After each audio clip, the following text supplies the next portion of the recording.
नमस्कार दोस्तों, जय श्री राम। आज हम आए हैं आरसीपी गणेश जी के मंदिर। हम सभी को हमारे जो आसपास के मंदिर हैं वहाँ भी जाना चाहिए। हम लोग अयोध्या जा रहे हैं, केदारनाथ जा रहे हैं, लेकिन हमारे जो आसपास के मंदिर हैं वहाँ हम जाते नहीं हैं। मैं आपको ये नहीं बोलूँगा कि आप बाहर वाले मंदिर में जाइए, राम जी के मंदिर जाओ, गणेश जी के मंदिर जाओ, अयोध्या जाओ, रामदेवरा जाओ, कनी माता जाओ, हर जगह जाओ, लेकिन जो आपके घर के पास मंदिर है वहाँ भी जाओ, क्योंकि आप भगत हो, कोई टूरिस्ट नहीं हो। यहाँ भी जाया करो। मैं आज आपको दिखाता हूँ हमारे आरसीपी गणेश जी का मंदिर, और यहाँ के जो पंडित जी हैं राजपाल जी, उनसे पूछूंगा इस मंदिर की स्थापना कब हुई और यहाँ पे लोग आते हैं या फिर नहीं आते। महाराज जय गणेश, जय गणेश, जय गणेश। गणेश गौरी पुत्र गणेश जी महाराज आपकी हर मनोकामना पूर्ण करें। महाराज इस मंदिर के बारे में कुछ बताइए हमें। इस मंदिर की स्थापना 2015 में हुई थी। उसके बाद से इसमें प्राण प्रतिष्ठा होने के बाद पूजा पाठ लगातार चल रही है और यहाँ कई लोगों की मनोकामना पूर्ण हुई थी। मनोकामना पूरी होती है महाराज यहाँ? बिल्कुल बिल्कुल। इसके पास में ही शिव जी का मंदिर है, जहाँ के पुजारी ही इस मंदिर को पूजा पाठ किया करते थे। मतलब दोनों मंदिर में एक ही पुजारी जी हैं? एक ही पुजारी थे। एक पुजारी होने की वजह से उनको थोड़ा यहाँ आने में दिक्कत होती थी। उस वजह से 2-2.5 साल मंदिर बंद रहा था। अच्छा अच्छा। 2-2.5 साल मंदिर बंद रहने के बाद मूर्ति की प्राण प्रतिष्ठा होने के बाद में अगर मंदिर बंद हो जाता है ना तो देव सो जाते हैं। अच्छा अच्छा। जागृत नहीं होते हैं। उसके बाद मैं धानमंडी में मुनीम का काम करता था 9-10 साल से। अच्छा, पहले पंडित जी से पहले मुनीम जी का काम करते थे? मेरी पैर की नसें ब्लॉक हो गई थी। अच्छा अच्छा। पैर की मेरी नसें ब्लॉक हो गई थी। अच्छा तो मैं घर पे ही रहता था। अच्छा। उसके बाद मुझे आसपास के लोगों दुकानदारों ने कहा कि आप सेवा कर लो, मंदिर संभालोगे क्या? मैंने कहा कोई दिक्कत वाली बात नहीं है। मैंने उसके बाद से पूजा पाठ चालू करी है। मेरी आत्मा में मेरे को बिल्कुल शांति महसूस होती है और काफी लोग यहाँ आते हैं, उनकी हर की मनोकामना पूर्ण होती है। तो महाराज आपने मुनीमगिरी का काम छोड़कर ये मतलब ये पंडित बनने का कैसे आपके दिल में आया? विधाता का खेल है। अच्छा अच्छा। मैं हनुमान जी के भक्त था। सुंदरकांड मुझे मुंह जुबानी याद है। अच्छा अच्छा। आप कहो तो बोल के सुना दूं। अच्छा अच्छा। हनुमान जी गणेश जी का मैंने कभी सोचा नहीं था मंदिर में सेवा करनी पड़ेगी, पूजा पाठ करनी पड़ेगी, लेकिन जब से मैंने पूजा पाठ चालू करी है, दोनों टाइम में आरती करता हूँ। आरती करने के बाद ये दीपक देख रहे हैं, ये जब तक बैठूंगा जब तक प्रज्वलित रहेगा। अच्छा अच्छा। ये बंद बुझेगा नहीं? ये बुझेगा नहीं। ये घी डालता रहता हूँ। अच्छा अच्छा। डालता रहता हूँ।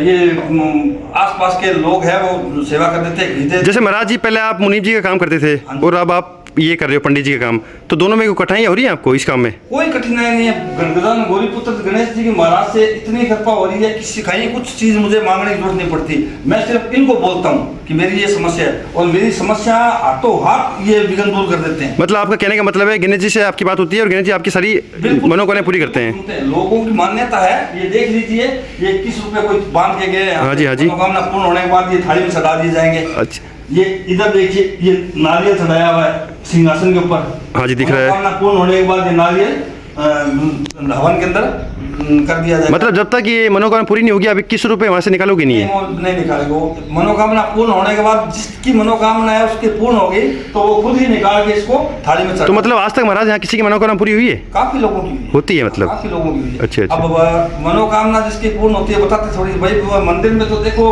पूजा पाठ चालू होगी ना तो गणेश जी महाराज अब चेतन हो चुके हैं। दोनों टाइम पूजा होती है। एकदम बंद होने के बाद, शांत होने के बाद पूजा पाठ 2-2.5 साल बंद रहने के बाद अब वापस पूजा पाठ चालू हुए तो गणेश जी जागृत हुए हैं।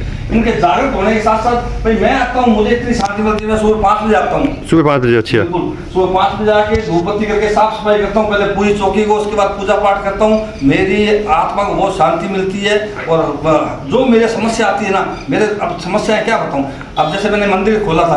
अच्छा महाराज। चाबी ली थी। अच्छा। चाबी लेती 30 से 2 दिन इसकी चाबी मुझसे कहीं गुम होगी। अच्छा, मंदिर की? मंदिर की। अच्छा। इन्हीं की कृपा थी, गुम होगी। मेरे पास कोई साधन नहीं था। मैंने कहा 2-2.5 चाबी बन जाएगी। मैं लेके चला गया चाबी वाले सरदार जी। अच्छा अच्छा। वहाँ जाने के बाद मैंने उनको कहा ये चाबी बना दो। उनका मुझे फोटो दिखाओ। इनकी फोटो भेज दी। उनका ताला है 151 है, इसकी चाबी नहीं बनेगी। अच्छा अच्छा। इसकी चाबी नहीं बनी, नया ताला लगाना पड़ेगा। 1500 रुपये खर्चा उन्होंने बताया था। फोर्ट स्कूल के पास भाटिया चाबी सेंटर है। हाँ जी है। सरदारों ने मना कर दिया तो बनेगी नहीं। भाटिया ने कहा नया ताला लगा दूंगा, 1500 रुपये लगेंगे। अच्छा। मेरे पास पैसा नहीं था, घर वाले मुझे पता है कुछ देंगे नहीं। मैंने देखा पास में दुकान है गुप्ता प्रोविजन स्टोर, लाला, वो घी वगैरह देता था। मैंने कहा उनको बोल दूंगा तो वो भी चिढ़ेंगे। अच्छा। पंडित जी को कहा, पंडित जी का देखूंगा चाबी दूंगा, मिलेगी तो ये मंदिर तक बंद रखना बेकार है। मेरे कुछ समझ में नहीं।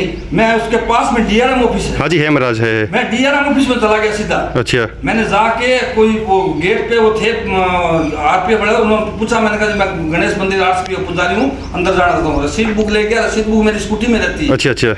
मैंने कहा जी 2-2.5 साल से मंदिर बंद था, मैं सेवा कर रहा हूँ। तो एक जगह गए तो आरसीपी कॉलोनी के अंदर, मैंने कहा रसीद बुक के ऊपर देख लो आरसीपी कॉलोनी लिखा हुआ है। मैं ये नहीं कहता आसपास में मंदिर है, गजानन गौरीपुत्र गणेश जी का मंदिर आरसीपी कॉलोनी के अंदर है। मैं वहाँ सेवा करता हूँ, पूजा पाठ करता हूँ, और कुछ सहयोग अगर आप अपनी इच्छा से करना चाहो तो कर दो। कोई पाबंदी। तो महाराज वहाँ आपको सहयोग मिला या नहीं मिला? वहाँ से 3-4 हज़ार रुपये रसीद कटी। 3-4 हज़ार रुपये? ये पड़ी रसीद बुक आपको दिखा देता हूँ। बहुत, मतलब ये, मतलब आपका कहने का मतलब है ये सब गणेश जी ने किया है? इन्होंने सारी व्यवस्था सब इन्होंने की है, सब व्यवस्था। तो मतलब चमत्कार होते हैं? हाँ बिल्कुल, सब व्यवस्था इन्होंने कर दी। मतलब पहले दिन आपके साथ चमत्कार हो गया? बस मैं पहले दूसरे दिन ये काम हो गया था। तो उसके बाद आप शायद भक्ति में लीन हो गए? मैं इनकी भक्ति में लीन, मैं आता हूँ जब तक ये जोत जलती है। अच्छा, हाँ जल्दी है जी। तब तक गणेश जी का मंत्र जाप करता रहता हूँ। गणपति नमः से सिद्धि विनायक नमः, अष्ट विनायक नमः, श्री गणपति बप्पा मोरया। तो महाराज यहाँ आरसीपी के जो लोग हैं आते हैं या नहीं आते? आरसीपी के लोग आते हैं, प्लस पास में करनी नगर के लोग आते हैं। ये भोजन देख गए हैं, अभी करनी नगर से आए। ओहो, मतलब अब जो आसपास की जनता आने लगी है। क्यों महाराज, मैंने सुना था बीच में यहाँ मंदिर में ज्यादा लोग आते नहीं थे?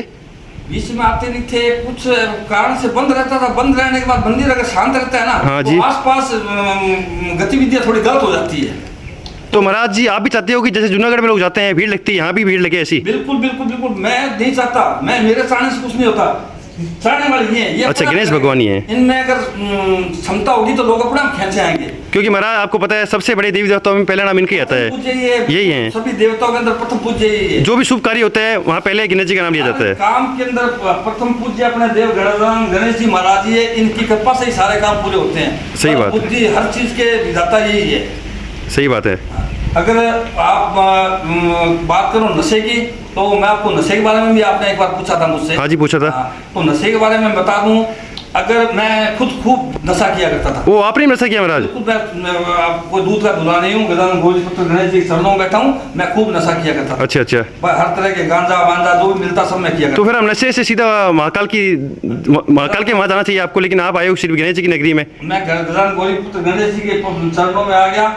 एक बात कहूँ, नशा चालू कहाँ से होता है आपको पता है? कहाँ से होता है? नशा चालू होता है दिमाग से। दिमाग से? अच्छा। नशे का जो रोगी है उसको कोई और जगह नहीं ले जाया जाता, मनोचिकित्सक के पास दिखाया जाता है नशे के रोगी को। अच्छा। तो मनोचिकित्सक सब खेल यहाँ से चालू होता है, दिमाग से।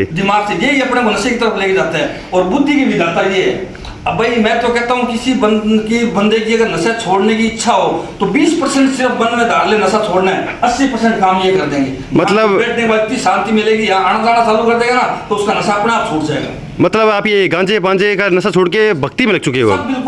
बिल्कुल मेरे कई साथियों को फोन आते हैं, मैं मतलब बात भी करता हूँ उनसे कि हाँ नहीं भाईला जय गणेश करो, कोई दिक्कत वाली बात नहीं। मतलब मेरी इच्छा ही नहीं होती वहां जाने की। मतलब कहने का मतलब ये है कि गणेश जी ने आपको दूसरा जन्म दिया है?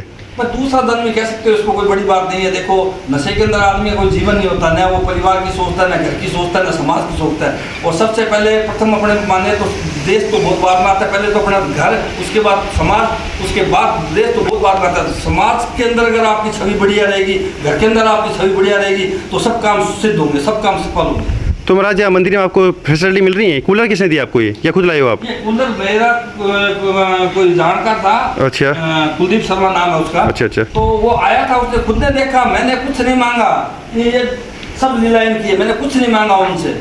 मैं जब नशा करता था तो मैंने आज से 6-7-8 महीने साल भर पहले उसको 300 रुपये मैंने फोन करके मांगे थे उससे। अच्छा। मैंने कहा कुलदीप 300 रुपये चाहिए। उसने कहा महाराज देख तो उसने फोन बंद कर दिया। उसको पता है महाराज को नशे के लिए चाहिए। अच्छा। उसने पैसे नहीं दिए। ये 2800 रुपये कूलर बिना कहीं दे गया। अब देख लो, मतलब ये सब गणेश जी की मेहर है, इन्हीं की कृपा है।